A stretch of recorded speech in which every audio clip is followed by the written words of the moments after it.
He published 193 research articles in reputed journals. He has been granted a patent. He has presented 80 research papers in conferences. He received many honors, which include qualified CSIR net, lecturing research grant from Japan, postdoc project from DST India, his top 13 in metallic chemistry elsewhere. His top cited papers for 2011 and 2012 in Chemical Engineering Journal elsewhere. List of the sponsored projects detail includes the following. Completed as a principal investigator, DST project 20.4 lakhs and 30 lakhs, BRNS project 25 lakhs, CSIR project 10 lakhs, TUQIP project 3 lakhs. Now the ongoing projects are CERB project 30 lakhs. He is completed as a co-investigator in sponsored projects, that is DST Nano Mission 5 crores, CSIR project 8.2 lakhs, DRDO project 10 lakhs. He is a editorial board member in the following journals: Inorganica Chimica Acta, Current Organocatalysis, Journal of Catalyst and Catalysis. The list of his research stay in abroad. It includes postdoctoral scientist in South Korea. He is a visiting professor for Vienna University of Technology, Austria. He is a visiting professor for Sofia University, Japan, and Glasgow, United Kingdom. He has visited University of France. It continues like this. Thank you, sir. Thanks a lot for your response towards us for delivering a lecture in our webinar. Thank you, sir. Kindly proceed.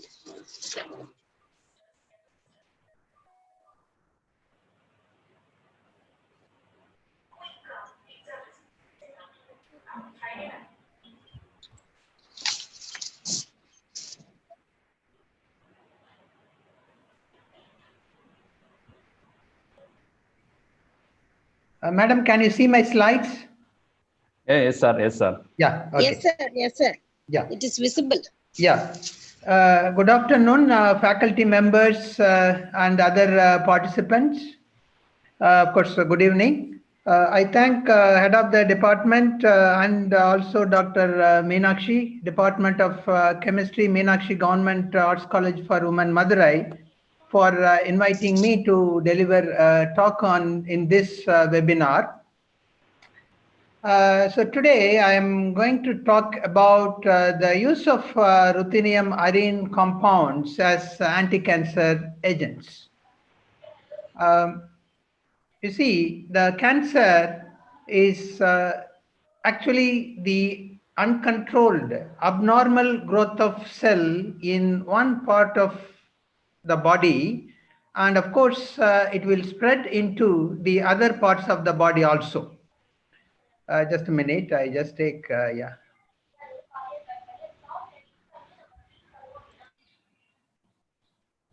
Yeah, so here, so about 14 million new cases of cancer occur every year. In 2019, cancer caused about 9 million deaths. Among the total deaths, the death due to cancer is about 15%. It shows the severity of the disease. Among the various drugs available, or among the many chemotherapy agents available for curing various cancers, cisplatin is one of the effective drugs used in almost all the countries for curing the cancer, and of course for curing various cancers.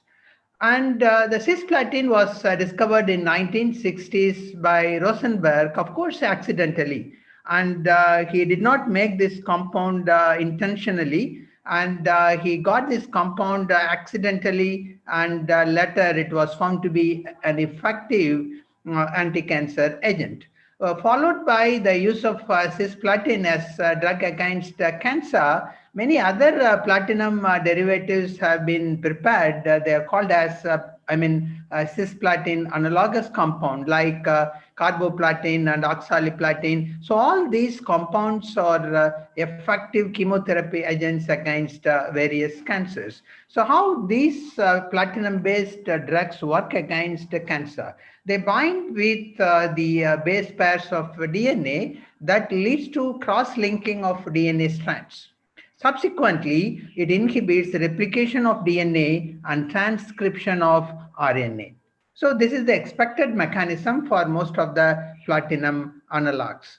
But though these compounds are promising against various cancers as drug molecule, they have some drawbacks.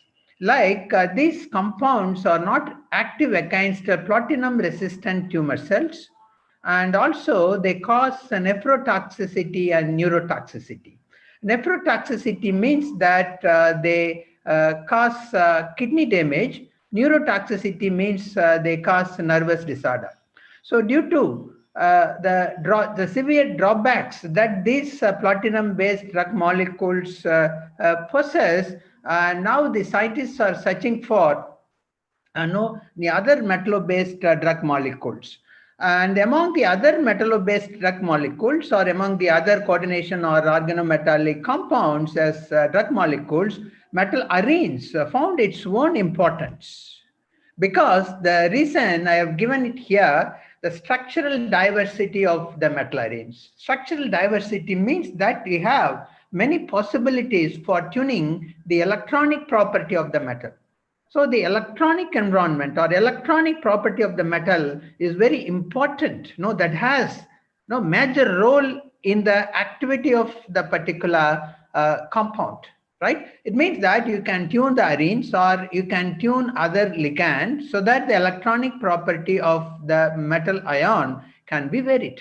And these metal arenes have enough kinetic stability. They are stable enough in the biological system to complete the drug action, right?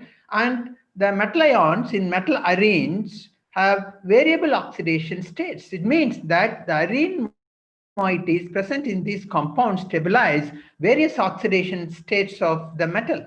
Now you have the transition metal here in all these metal arenes.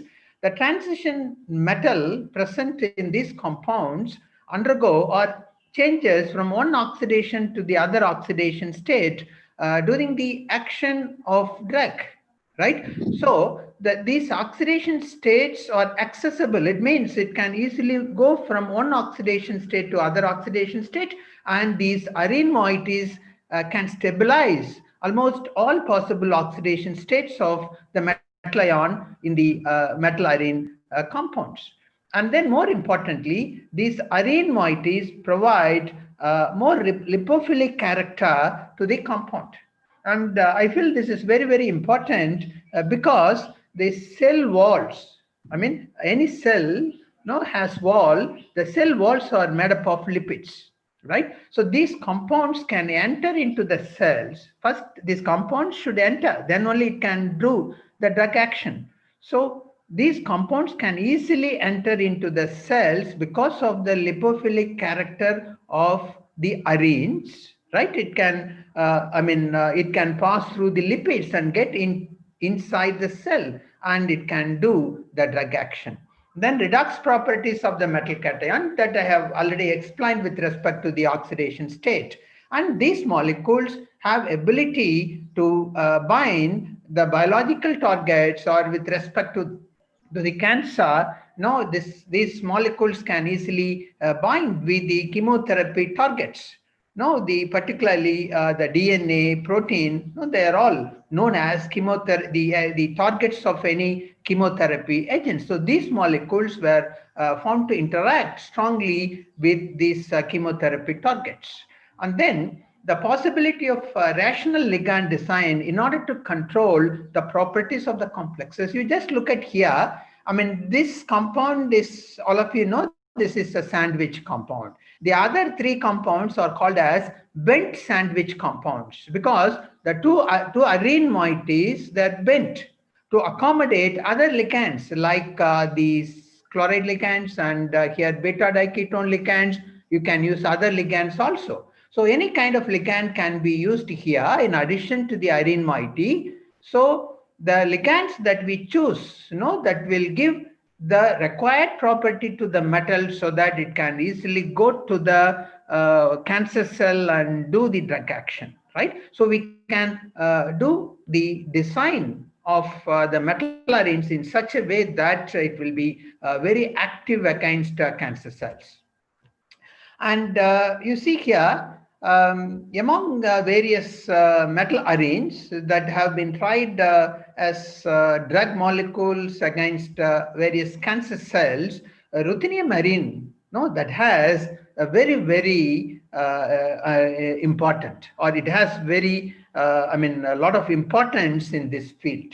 It is mainly because of the fact that there are many similarities between ruthenium and platinum. Right? So what are the similarities between ruthenium and platinum? They have a similar kinetics. What do you mean by kinetics here? You know how cisplatin acts against the cancer cells. No, we take, the patient takes cisplatin as a drug molecule, and inside the body, the cisplatin undergoes aquation reaction. One of the chloride ligands is replaced by water, it forms aqua complex. So there is a ligand exchange reaction taking place inside the body. So only the aqua complex interact with the DNA, right? So here the ligand exchange kinetics or rate of ligand exchange reactions, right, is very similar for ruthenium and platinum. It is approximately between 10 to the power minus 2 to 10 to the power minus 4 second is, per second is the rate of ligand exchange reaction, right? And the rate is actually the moderate rate, right? So only if we have the rate in this region, then aquation might take place before the compound enters into the cells, right? And then, like platinum, ruthenium also is expected to show, or even more than platinum. I told you already that platinum is effective against cancer, but it has some severe side effects. But ruthenium is expected to have less side effects compared to platinum anti-cancer agent, mainly because ruthenium has similar properties compared to iron, because ruthenium and iron are in the same group in the periodic table. We have already iron in our body in the form of many metalloenzymes. So iron is non-toxic to the human system. So similarly, it is expected that ruthenium is also non-toxic, and it is highly selective in nature. What is selectivity here? We know selectivity in organic reactions, right? One product is selectively formed over the other. What is selectivity here? The drug molecule should go and attack only the cancerous cells with respect to the cancer. It should not attack the normal cells. If it attacks normal cells, then again it will lead to the side effect, right? So since it resembles with iron, and iron is highly selective while binding with biological targets, it is expected that ruthenium is also selective. By the way, there will be only very less side effects when we use ruthenium-arene compounds as anti-cancer drug. And if you look at, there is a structural integrity in this kind of a structure. I already told you ferrocene is a sandwich compound. We have already seen the bent sandwich compound. The two ARENE moieties bent in order to accommodate other ligands. And you see here, this kind of compounds are called as half sandwich compound, right? You have only one ARENE moiety, maybe above or below the metal. The other side is occupied by the other ligands, maybe chloride or maybe monodentate ligands or bidentate ligands, whatever it may be. So this is a half sandwich compound. Now, what is happening? You have an ARENE moiety. Here, you may have two chlorides, and maybe this is other monodentate ligand, or you may have only one chloride ligand, and here you may have a bidentate ligand. It depends, right? If you have two chloride ligands with ruthenium, you will have one more monodentate ligand. If you have only one chloride, then you will have one bidentate ligand. So anyway, you will have one chloride at least. So when this is used as a drug molecule, it will undergo aquation reaction. X is replaced by water here, right? Not all the organometallic compounds are stable in aqueous medium, right? So whatever drug molecule we take, inside the human system, it acts in the aqueous medium, right? So the compound should be stable in aqueous medium. So even during the replacement of the Cl minus by H2O, or even under aqueous medium, right? And this ARENE moiety maintain the integrity of the structure. It means it won't undergo any kind of decomposition, even in biological conditions like aqueous condition. So ARENE not only gives lipophilic character to the compound, it also maintains the structural integrity of the drug molecule. And you just look at the various component of the half sandwich compound.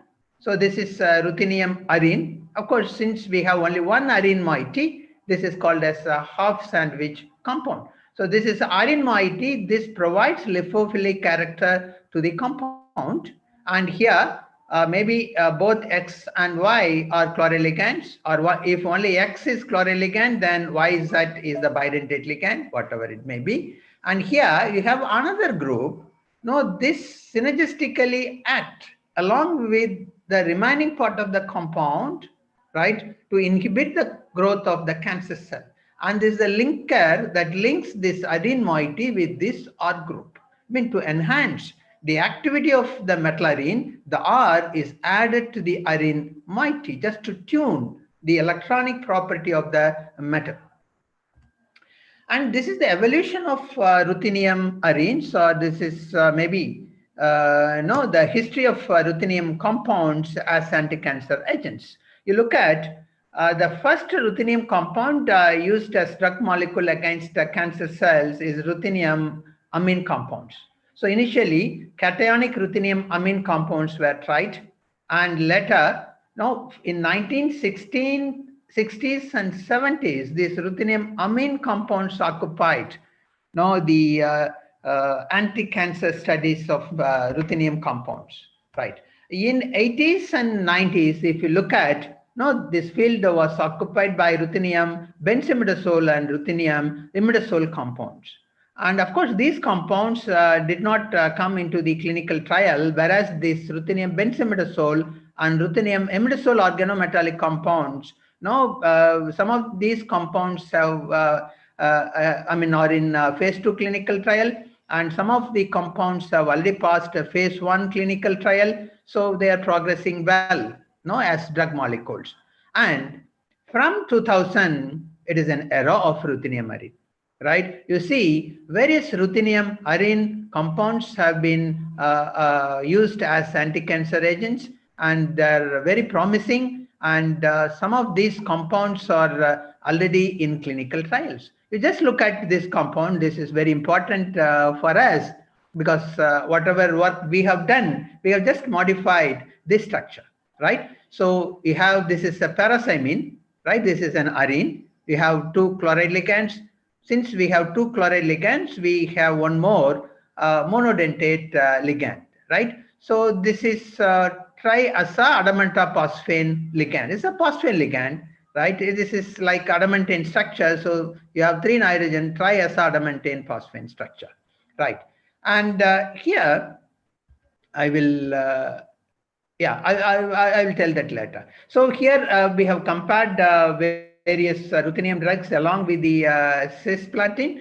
And as far as this Rapta-C is the ruthenium-arene, and still it is in the clinical phase. So the side effects and some of the other factors are not yet known. It will take some more time to understand the actual application of this ruthenium-arene compounds. But so far it is promising. It looks that it will be a promising drug molecule. And you see that I have shown this one. This is Rapta-C. It is already established in laboratory. So it is currently undergoing clinical trials against various cancer cells. Now, in addition to these chloride ligands, it has one monodentate phosphorus-based ligand or phosphine ligand, right? So, and of course, this compound is also reported. So it has only one Cl, so it has a bidentate ligand, and we have 2 nitrogen donor atoms in this ligand.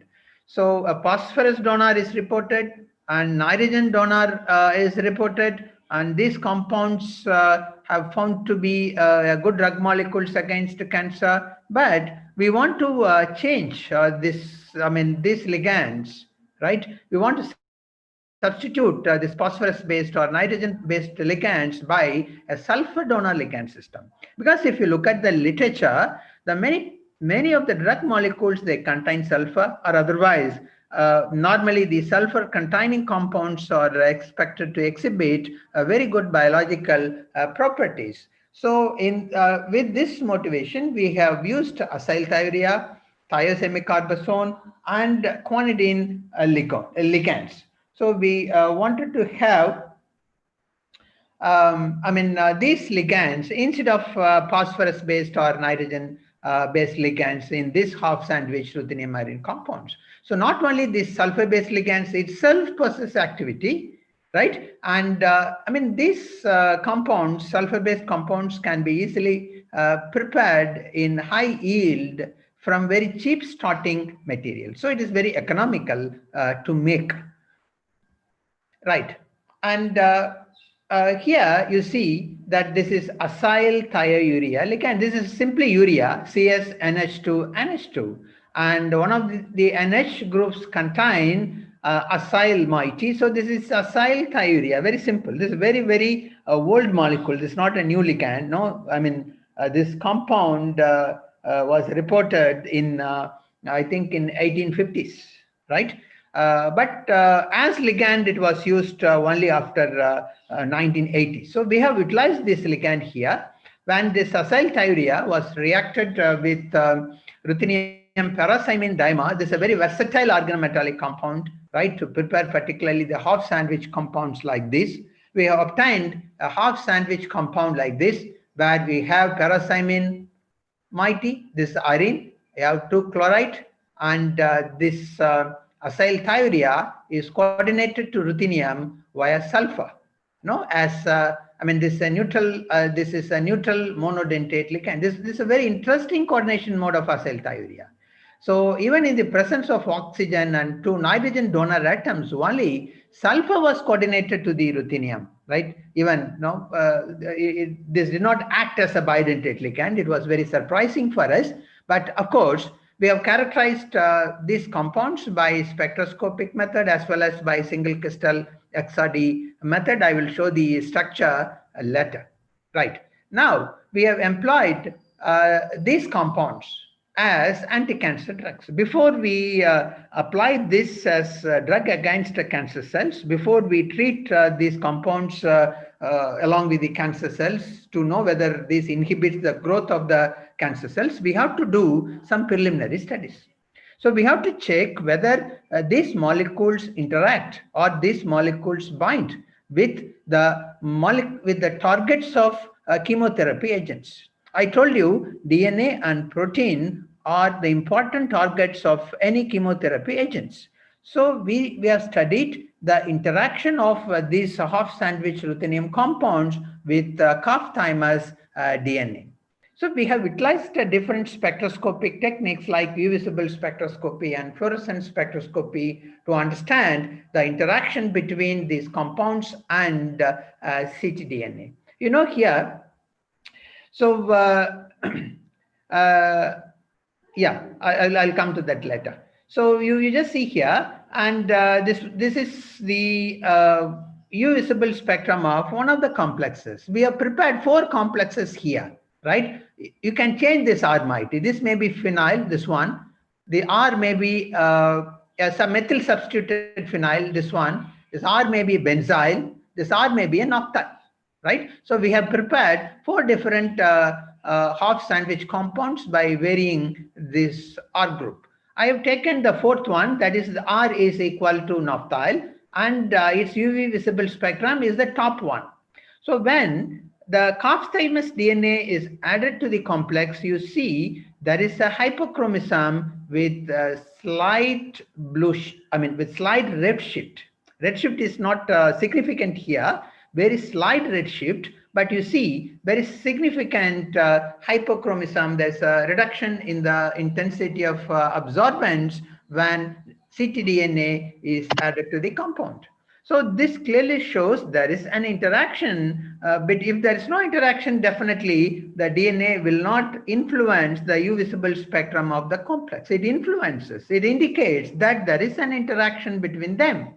Right. Now, this kind of hypochromosome with slight redshift is characteristic of intercalation. There are different kinds of interaction between the metallo drugs or between organometallic compounds and DNA molecule, right? And there is a covalent interaction, electrostatic interaction, is a classical intercalation, partial intercalation, groove binding mode. You have different kind of binding, but this kind of hypochromosome with slight redshift is characteristic of intercalation.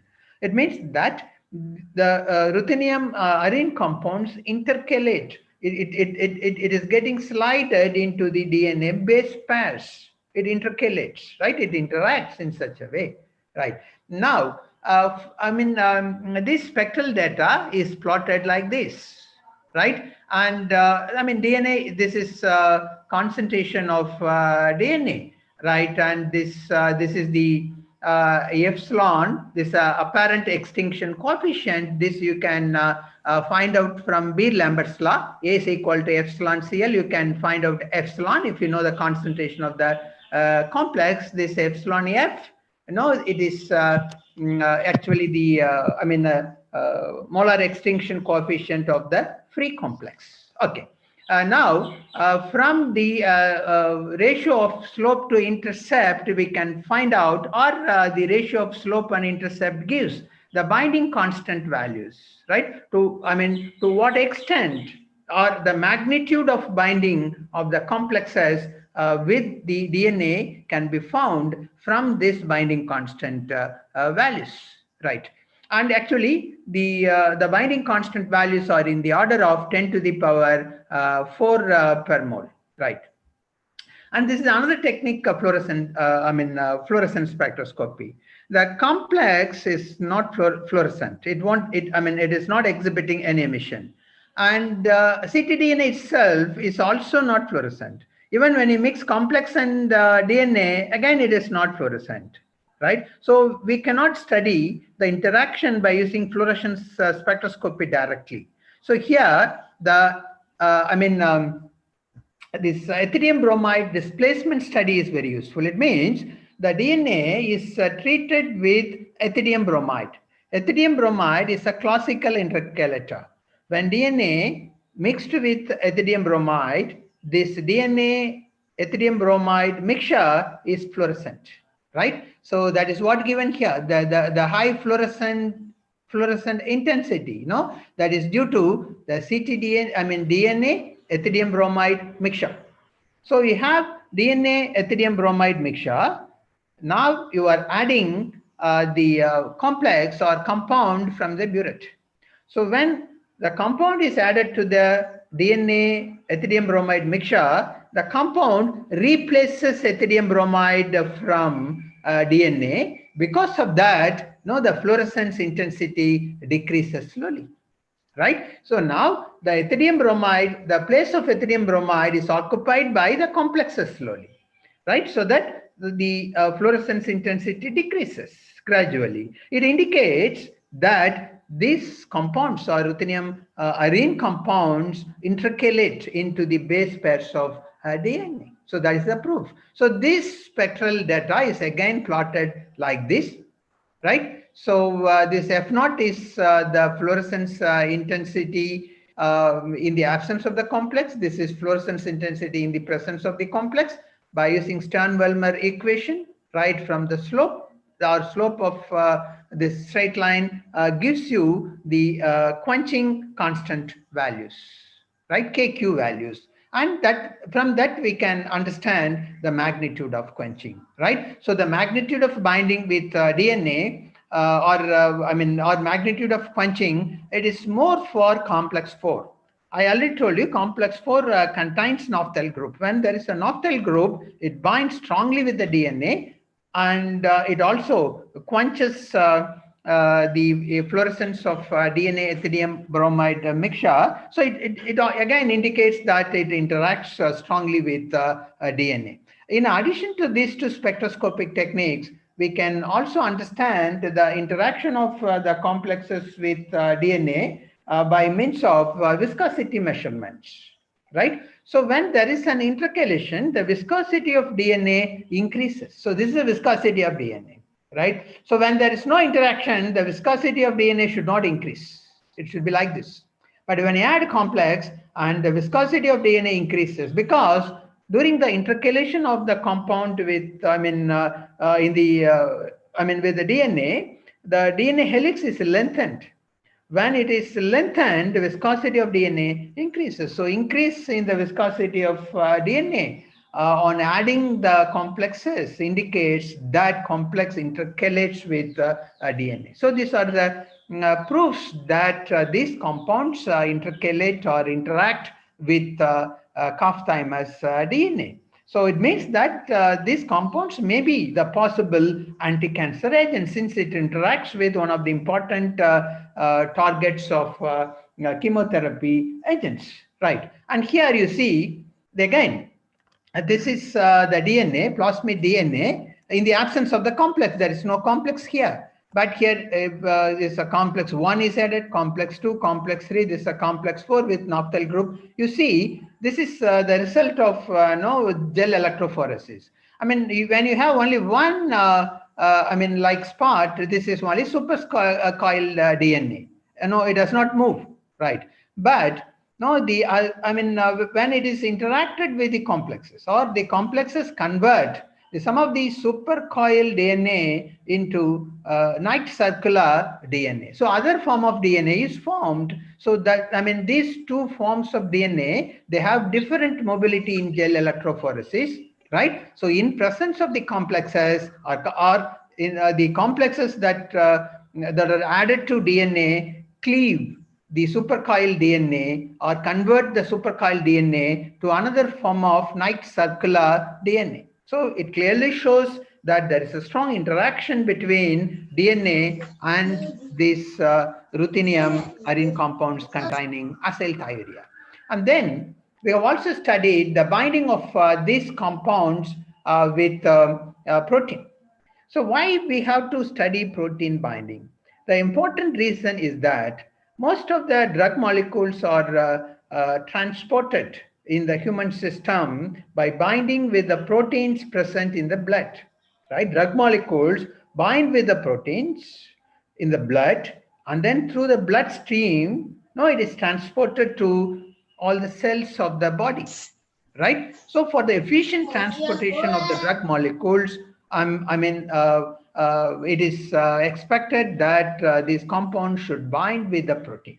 And you see, again, the binding with protein was also studied by means of various techniques. These are usable spectroscopic techniques, right? And you see this one, the bottom one is the U-visible spectra of BSA.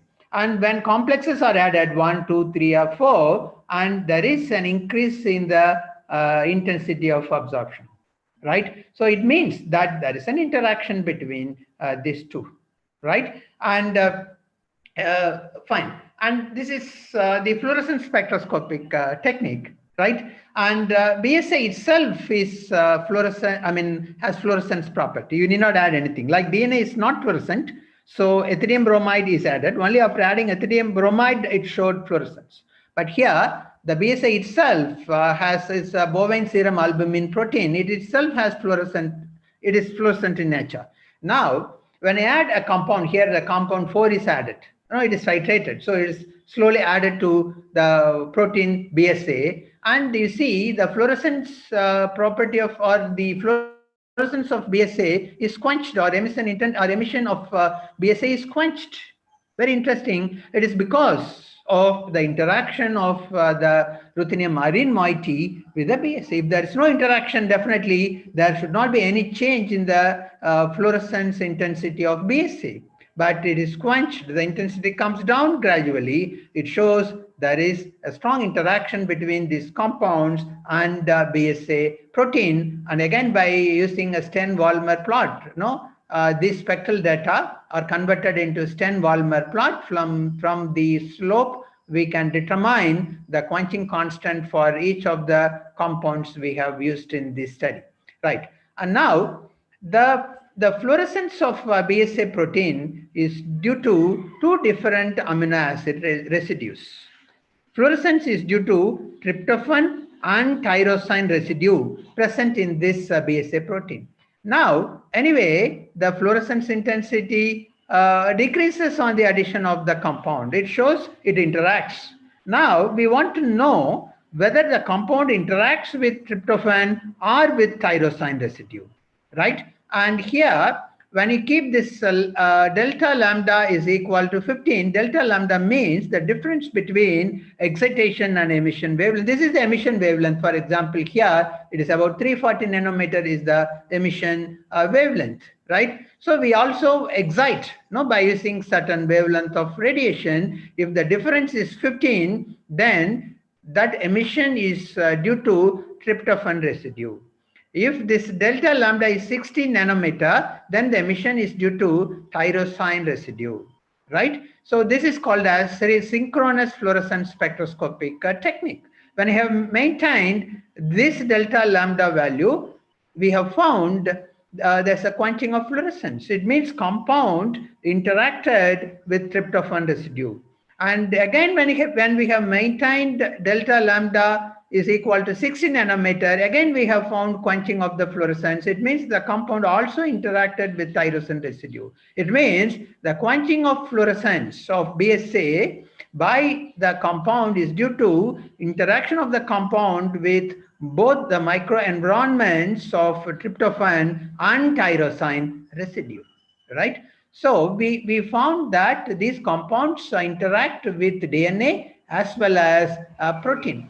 Now, we thought, yes, these compounds have the requirements, so we can test against different cancer cells. We have tested it against a breast cancer cell line, that is MCF7, also against the lung cancer cell line, that is A549. This L929 is the normal cell line. This is non-cancerous cell line.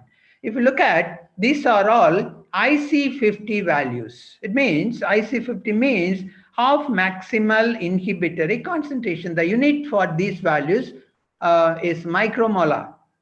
Half maximal inhibitory concentration. It means how much quantity of compound is required to inhibit the cancer cells by 50%. That is IC50 value. If you have less IC50 value, it means the compound has good activity. Because a less IC50 value means that you need only a less amount of the compound to inhibit the cells. So whenever you have less value, it means it is a good activity. It is a better activity, right? If you look at, so 52.3, this is the less value among the values reported in this table. So this one, it means the complex 4, the complex that contains naphthyl substituent in acyl-thiourea, exhibit a very good activity against the breast cancer cell line, right? And this is in line with our other studies. That is very, very important, right? I mean, only this complex 4, the compound that contains this naphthyl group in acyl-thiourea that interacted strongly with BSA protein, also with calf thymus DNA, and the same compound showed good activity here, and the same compound also showed reasonably good activity against lung cancer cell line. So among these 4 compounds, it was found that when you have an naphthyl here, that compound showed reasonably good activity against breast cancer and lung cancer cell line. But you look at, this is very, very important data.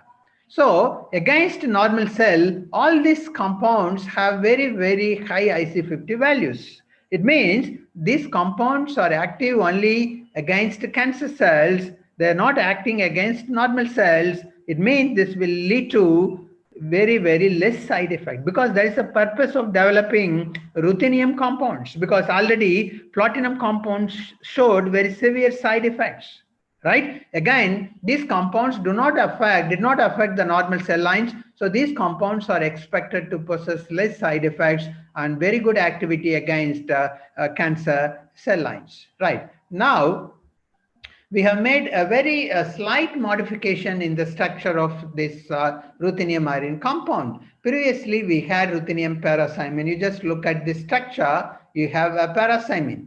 So this is the arene moiety here. But in this case, we have a benzene. This is arene moiety here. This is a ruthenium-arene benzene half sandwich compound, a very small structural change. Similarly, we have phenyl, substituted phenyl, benzyl, and naphthyl. Now, these are all substituents here, right? And of course, we have done DNA binding studies, protein binding studies, as usual. Also the viscosity measurements. But anyway, I have already explained here. I don't want to repeat for each of the systems we have developed. But if you look at the IC50 values of these compounds against different cancer cells, of course, this is the breast cancer, this is lung cancer. This is not active against lung cancer. You just look at the same compound. When this is a para-cymene, it showed good IC50 value, very less, about 50. But when you change this arene moiety, when you replace para-cymene by benzene, you see this compound becomes inactive, right, against lung cancer. That's very important. Now, very small changes in the structure influence dramatically the activity of the compound. You all know that cis isomer of PTCl2NH3 twice is very active against cancer, commercially available drug molecule. But the trans isomer of the same compound is not at all active. You have same metal, you have same ligand, same number of ligands, but only the orientation is different, but that has a dramatic influence. Very, very small, minute changes, very micro changes will have a drastic effect. So this is one of you just see here, right? And even against breast cancer, the activity is not good, right? When you have para-cymene, the IC50 value is around 50, but here about 150. It's not highly active. So we have also tested these compounds against the HEBG2 cancer cell lines. It's a liver cancer cell line. You see that these two compounds, or even these three compounds, not the naphthyl substituent, these three compounds act efficiently or inhibit this liver cancer cell lines effectively, right? But again, this is not active. Only these compounds are active. It means the mechanism is different. The mechanism is not a DNA binding mechanism. Because if the mechanism, if these compounds kill cancer cells by binding with DNA, then this should be highly effective, because this showed good DNA binding ability, but not this. The other compounds showed good activity. It means the mechanism of action is not DNA binding mechanism. It must be something else. And now from acyl-thiourea, we move to thiosemicarbazones ligand. This is also very simple and old ligand. When it was reacted with the same ruthenium para-cymene dimer, we have obtained half sandwich compound like this. Here you just look at, we have only one chloride ligand, so we must be having one bidentate ligand, and this thiosemicarbazone acts as a bidentate ligand. It forms, it binds with ruthenium via sulfur and nitrogen. So this is a cationic complex, because both of these donor atoms are neutral donor atom. Now, we used these compounds. We have not used these compounds against cancer. We want to try it for, as a drug molecule against Alzheimer's disease. Now, this Alzheimer's disease is one of the most fatal neurodegenerative diseases. And it is thought that Alzheimer's disease, mostly this affects the elderly people. At present, about 20 million people worldwide are affected by Alzheimer's disease. It is expected that this number will go to 50 million in 2050, right? This is one of the very important diseases for which there is a requirement for effective drug. So with this in mind, we have tested this ruthenium-arene compound. We want to use it as a drug for Alzheimer's disease. Now we should understand what causes this disease. This Alzheimer's disease is due to the agglomeration of amyloid B peptide. So this amyloid B peptide monomer combines, right? And they form aggregation. They form oligomer, they form polymer, and they finally, the many oligomers combine, they form, or many polymers combine, they form aggregates. So the extracellular formation of aggregates of amyloid B peptide causes Alzheimer's disease, right? So we checked whether these compounds prevented the agglomeration of amyloid B peptide. If these compounds prevent the agglomeration of amyloid B peptide, then it means this will act as a drug molecule against Alzheimer's disease. Now that is studied by means of this thioflavin T fluorescence assay. We have taken the amyloid B protein or amyloid B peptide, right? Then 1% of hexafluoroisopropanol was added to the amyloid B peptide.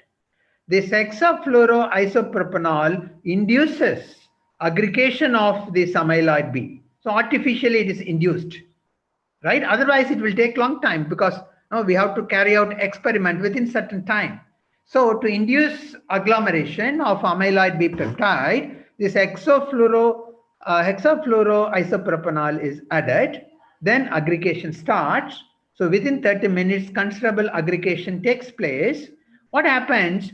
And to this, thioflavin T is added. So thioflavin T is a dye that binds only with the aggregates of amyloid B peptide, not with the amyloid B peptide monomer or a dimer or oligomer like that. It will interact or bind with only the aggregates of amyloid B peptide.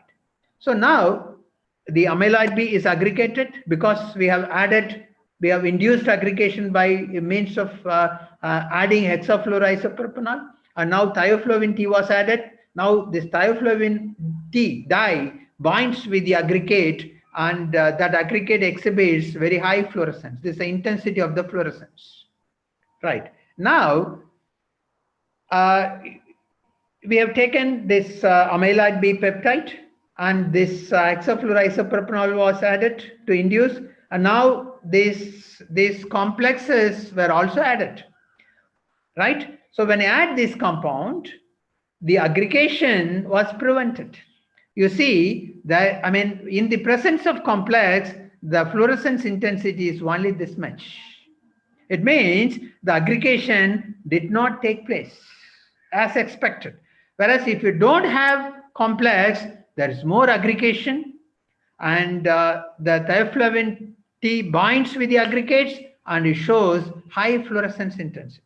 In the presence of the complex, since the aggregation is less, right? So only the less amount of thioflavin T can bind with the aggregate because you have less amount of aggregates here. It shows less fluorescence.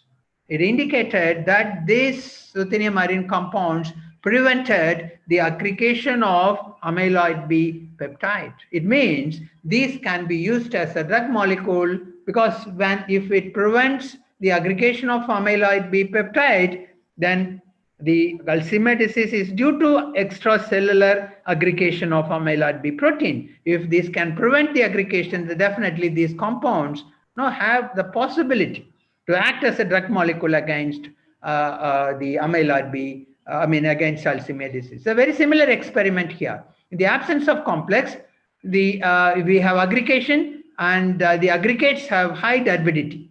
But in the absence of, in the presence of complexes, the aggregation is reduced, so the turbidity is less because we have less amount of aggregates, right? So these ruthenium-arene compounds are not only promising candidates as drug molecule against cancer, this can also be used as drug molecules against Alzheimer's disease. And now, this also acyl-thiourea ligand. We want to check here.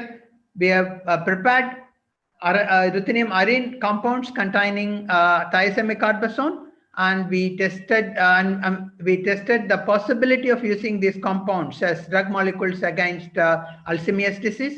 Here again, we prepared some other ruthenium-arene compounds containing thiosemicarbazone. Again, we have tested their anti-cancer activity here. And you look at, this is a very interesting reaction.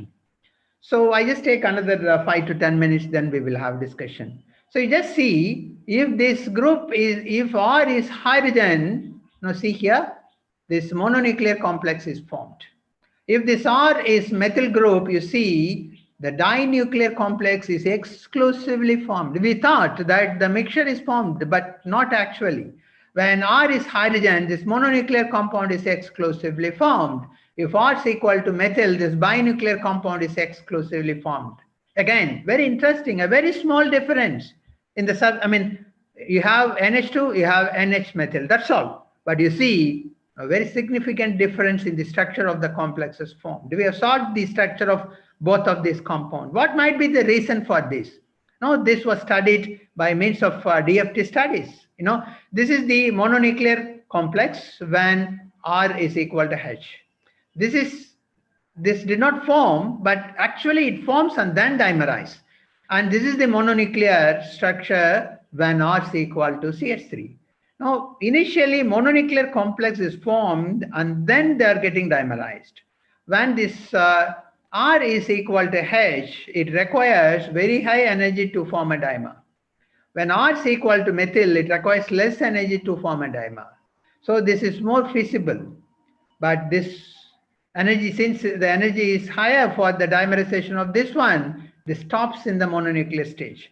But here when it is methyl, it is getting dimerized very quickly and we are getting only a binuclear compound. You look at the anti-cancer activity of these compounds. Again, it was tested against the lung cancer and also against liver cancer cell lines. This is a normal cancer cell line. You look at the IC50 value of this compound, of this binuclear compound, is very, very less, 11. It means that this is highly effective or highly active against this cancer cell line. No, I told you already. So when these values are less, it means they're highly active because you need only less compound for complete inhibition of the cancer cells. Even in the previous cases, when we have used acyl-thiourea, we have seen that the IC50 value were maybe 40 or 50, higher. But here it is very less, close to 10. It means this is highly active against liver cancer cell line. So this compound, we did not expect this compound. No, accidentally we got this one. And this compound showed a very high activity. So that was very surprising for us. And then, so we have started our work with acyl-thiourea. Then we moved to thiosemicarbazones. And finally, we have prepared some ruthenium-arene compounds with guanidine ligands. So this is the guanidine mighty. So you have 3 nitrogens here, right? So this is N Trisubstituted guanidine. Again here, like previous case, we have obtained very interesting structures. You look at, now as an inorganic chemist, we are fascinated with the structures formed during our reactions. You just see the difference between these two. Here you have a phenyl substituent, here you have a benzyl substituent. That is the only difference. Otherwise, these two are very same.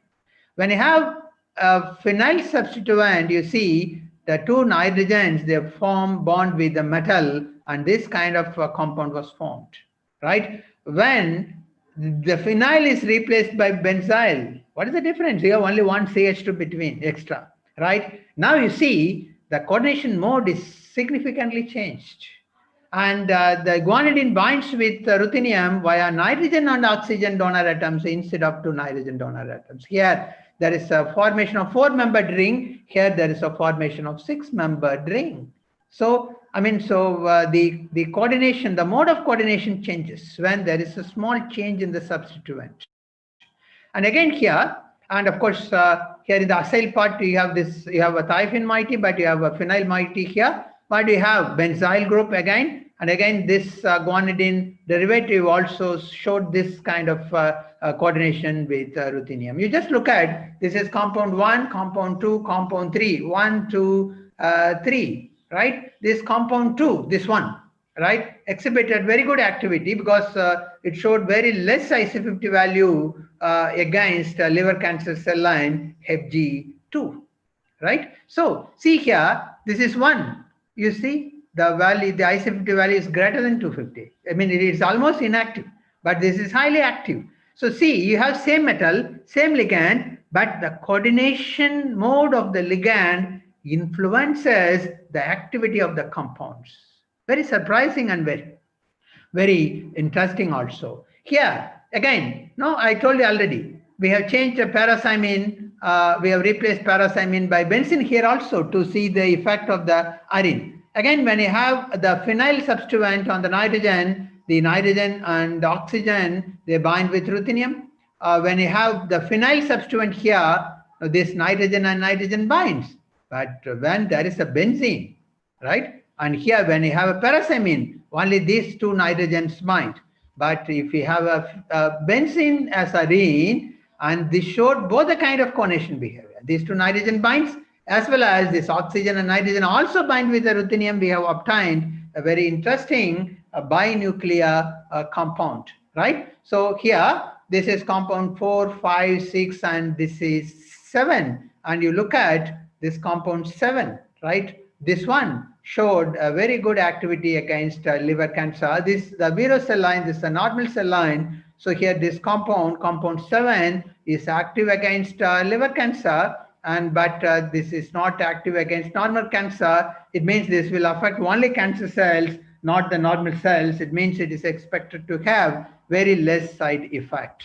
And now we have modified, we understood that the substituents have very dramatic influence on the activity of ruthenium-arene compounds. So we modify a lot of things here. Here we have R1 we varied, this R2 we varied in this acyl-thiourea. Of course, we used benzene as well as the para-cymene. You just see here R1, R2, R3, R4. And this is the IC50 values for different derivatives we have prepared. We just look at the compound 7. Compound 7 means that the R1 is you have phenyl substituent, and here R2 is a benzyl substituent. These 2 are H. It means this is benzene. If we have phenyl and if you have benzyl, and if the arene is benzene, that is 7, less than 10. The IC50 values are very less. It means they are very highly active against different cancer cell lines here, right? And I mean, that shows the promising application of these compounds against various cancer cell lines. I just want to show the single crystal X-ray structure of some of the compounds I have prepared. Of course, for almost all the compounds, we used to solve the structure by single crystal X-ray XRD. And you just see this acyl-thiourea compound. Only sulfur binds with ruthenium. Again, only sulfur binds with ruthenium, a very similar kind of a complex. Only sulfur binds with ruthenium. And this is the thiosemicarbazones compound that we have employed as anti-Alzheimer drug. Both nitrogen and sulfur bind with ruthenium. And there's no a binuclear compound. When R is equal to methyl, in the case of thiosemicarbazone, we have accidentally observed this bimetallic compound but showed very good activity. And this is the crystal structure of that compound. And these are the crystal structures of ruthenium-arene compounds containing guanidine ligands. So you see here the 2 nitrogens bound, and with the metal, oxygen and nitrogen bound, and here also oxygen and nitrogen. So when we have a benzene ring here, and I mean, you can see very interestingly, particularly for MSc students, in the case of ferrocene, all the 5 carbons bind with the metal. Similarly, the case of the benzene, all the 6 carbons bind with the ruthenium. You can see from the crystal structure, And when you have ruthenium as arene, and the bimetallic compound was obtained, though it did not show very, promising activity, structurally it is very interesting for us, right? And I want to conclude my talk. I think it's exactly 1 hour. And you see some of the compounds. I just want to highlight only a few compounds. You just look at this one, is the ruthenium-arene with guanidine ligand. I mean, the values given in the parentheses shows the IC50 value of cisplatin. Cisplatin is commercially available drug. Now, in hospitals and everyday people, doctors use cisplatin as a chemotherapy agent for some cancers. This cisplatin gives this much IC50 value, whereas this compound showed very less IC50 value compared to cisplatin. It means in the laboratory, this compound is more active than cisplatin, but it has to undergo many other clinical trials to become, before we use this as a drug molecule. Similarly, if you look at this unexpected binuclear structure, the IC50 value against this, liver cancer cell line, it is very less even compared to the cisplatin. Again, these two are, I consider, promising candidates for future, in future as anti-cancer agents. So I'd like to conclude that ruthenium-arene organometallic compounds will occupy the future, research as drug molecules against cancer, but not only cancer, as we have shown, it can also be used as a drug molecule for other diseases like Alzheimer's. I would like to thank some of our PhD students, Dr. Jayalakshmi, who is currently assistant professor in a college, Dr. Haribabu, who is currently JSPS postdoctoral fellow in Tokyo University of Science, Mrs. Srividya, who is yet to submit the thesis. I thank the funding agency SERB and also my institute, NIT Trichy, for providing all the facilities we require. Finally, I thank the organizers and all the participants for patiently hearing my talk for about 1 hour. And now you can ask your questions. Hello, sir. Hello. Yes, madam. Good evening, sir. Yes, madam. Thank you very much for your informative and excellent presentation, sir. Thank you, madam. Sir, there are a few questions, sir. Yes, madam. One question, sir. Yes, madam. Is it 100% cure for 3rd and 4th stage of cancer, sir? Madam, 100% cure may not be possible. It is not possible even with cisplatin, because cancer treatment is not just one kind of a treatment. These are all chemotherapy agents.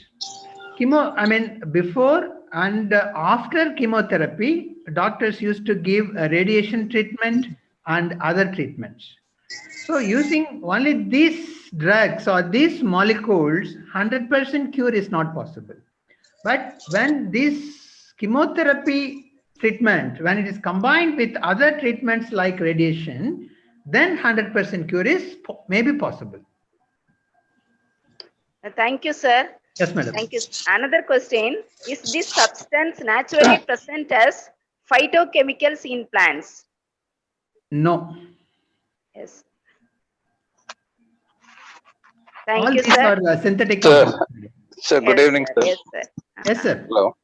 Sir, Dr. Velmani here, sir. Coimbatore. Oh, yes, ma'am. Yes, sir. Again. Yes, sir. Good evening, sir. Good evening, sir. The only thing is, I just wanted to ask on these cancer lines, sir. Yes, sir. Once we put it as a ruthenium drug being administered into the body. So it is good that I have given a different lecture today. Yeah, definitely. Okay, sir. I've been hearing your lecture a lot. Okay, sir. Yes. Really nice, sir. Convey my regards to Anand, sir. In fact, Yes, I sir. am Yes, sir. Yeah. Vardhamatu student only. So, Yes, sir. Ask me question, sir. Yeah. yeah. Only thing, sir. Yeah. Regarding whatever ruthenium complex, that is drug that has been administered into body, for example. Okay, sir. If that is the case, put together the radiation therapy and any other chemotherapeutic agents being added and put together, and if the cancer lines are all cured together, Yeah. what actually happens to the leftovers as a drug? Sir, actually, if you look at many of the ruthenium-arene compounds we have prepared, they are all water soluble. Most of the compounds are the ionic compounds. So, they're highly soluble in the biological medium. So there is a possibility for excretion. Excretion. So through intestine, probably absorption happens, then gets secreted. Yes, Right? sir. Yeah. That's right. That's the thing, because say anything that is as a residue, if it has happened to be there, and other possibilities of happenings might be there in a body. Definitely, sir. That will be understood mostly through clinical trials, sir. Yeah, that's right, sir. Yes, Okay. sir. Yeah. That is a single doubt I had. Thank a lot, sir. Thanks a lot. Thank you very much, sir. Yeah.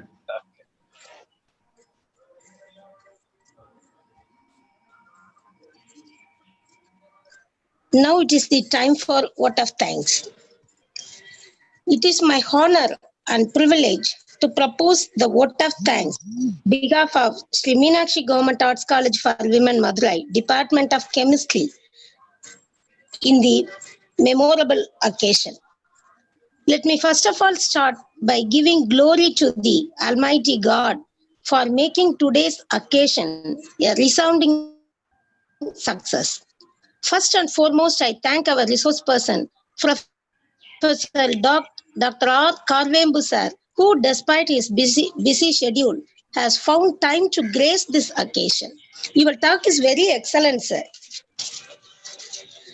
You have clearly listed out the advantages of ruthenium-arenes, their low toxicity, high selectivity, and structural integrity.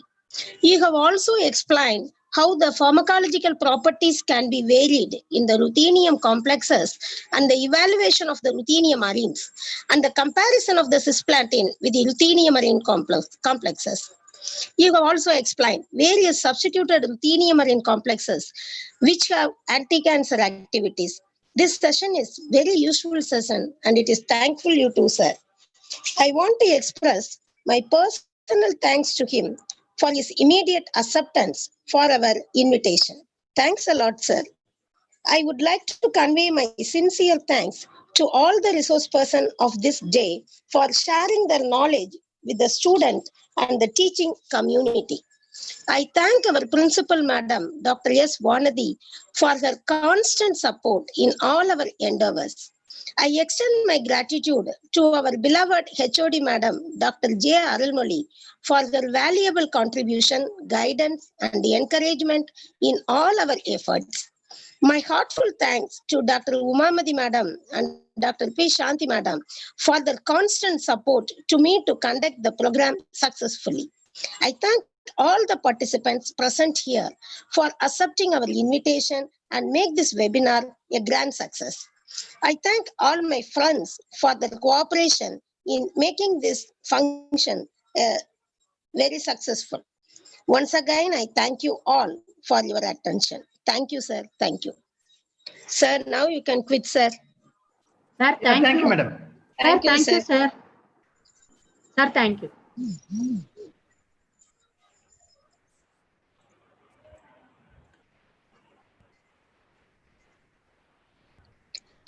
Dear participants, please submit your feedback.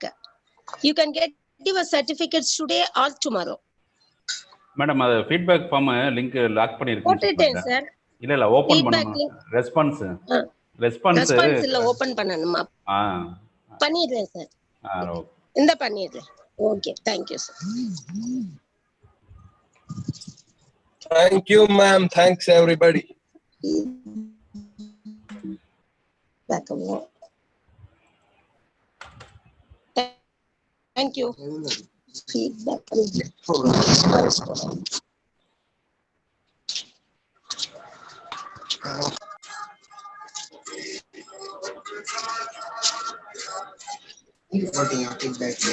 ஓட்டாச்சா பதிவு?